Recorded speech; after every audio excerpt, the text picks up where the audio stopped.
Good morning. This is a quick little review about a 2016 Chevy Silverado 1500 with a 4.3 ecotec 3 motor, 4x4 with a 342 rear end. Had the truck for about 2,500 miles now. Not many complaints. Put a topper on it. Doesn't fit correctly. It's off a '07 Silverado. As you can see, there's a little bit of a gap. Got the trailing package. Tell you what, I've been using it for just cutting grass and going back and forth to work at the hospital, and not bad. You know, tires do collect a lot of stones. That's the only problem I have right now. We'll be getting new ones as soon as they wear out. You know, they decent tread, but you know, you see these little stones in there. They get caught in there, and then I get a lot of road noise. The only real issue I've had with the truck right now is the MPG calculator. And let me show you, because it's a little weird. As you can see, I'm 2780 for miles. Let's put the key in here. I mean, it's a plain Jane work truck. I mean, rubber floors, a sock, some lotto numbers, and this is what I was told to get. My brother is becoming a mechanic, and he said this transmission with a 4 on the floor type shifter is better than the push button. The reason being is I've read a lot of reviews, and the push button was having a lot of electrical problems. So I haven't had any problems, but I haven't needed to use it. I've kept it in 2 high since I bought it, and hopefully I don't need it at all with the winter. But let me show you. Get this all started up here.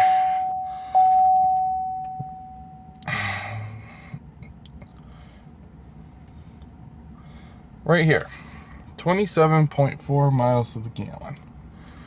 I am not averaging that. As you can see, I'm at almost a half a tank, and this is a 26-gallon tank. I don't know if it's just being very gracious, but as you can see, I've gone 274 miles. I'll probably get about 300 miles for a half a tank, close to 600 for a tank.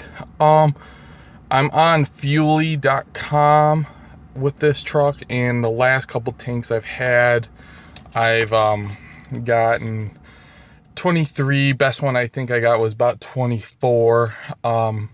You know, this truck does not handle the towing very well. If I tow even 1,000 pounds, my mileage will drop by 2. I do have to say though that, you know, I had an S10, 2000 S10 with a 2.2, and this thing beats the shit out of it. You know, let's take a look at the engine. I have done no modifications to the motor yet. I am looking into doing cold air intake, which would get rid of most of this and all this crap. Probably a tuner, but you know, still doing research into that. You know, supposedly Bully Dog, I got a message back from them that will give me another mile to the gallon. I mean, I bought this truck knowing that it's not going to get as good as the S10, and it's not going to get, you know, amazing mileage, but you know, 24 for stock is pretty decent. So yeah, I'll get rid of the stock air box and all this. Luckily K&N looks like the best option. They do come with a mass airflow sensor that just a click, kind of you disconnect and plug in. You know, the engine compartment looks pretty nice for a 4.3. You know, it's not a big V8, but it does have its perks of having a lot of space to put stuff in. The only thing I do not understand is what in the world is this right here. This is totally open. It looks like a battery harness can go here. So I was wondering if anybody knew, they could just text me on the video. I always thought it was probably for another battery, if you could run dual alternators off of this. So I will find out, and if I do, I will post it. I do want to say also about this motor is, you know, for this being the new ecotec motor, it does put out a good 285 horsepower on regular E87, or on regular 87 octane. E85, I haven't yet run it through, but, you know, people say it puts up almost to 305 for horsepower. You know, that's not bad. Torque, on the other hand, for E85 is roughly, I think I read numbers anywhere between 310 and 315. Horsepower for the E85 is about 305. Other than that, you know, it's a nice looking engine, very clean. I do not care for this stuff, but I have been a guy that just could care less about all this. I mean, even the dampeners up here, I could care. I mean, if that ever gets destroyed, I'm just ripping it out. You know, luckily I got this from Cook in Vassar, Michigan. Pretty clean truck, you know, chrome. No problems with the chrome yet. A lot of people have had problems with it pitting, but I just don't think they wash it enough. I wash mine about once a month and twice a month during the winter. You know, it's overall not a bad truck. You know, front disc brakes, rear drum brakes.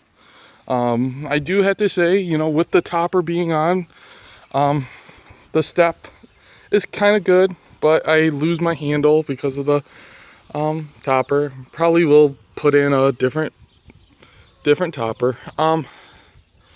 But you know what? Thanks for watching. If you have any comments, just leave them below, and I will try to do another review at about 5,000.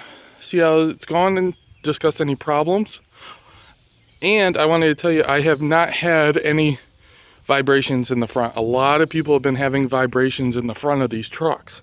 I just figured a lot of those engines are with the 5.3. I think the extra weight is a little harder on the front end of these trucks. But no, I haven't. I will update at a 5,000 mark. Thank you.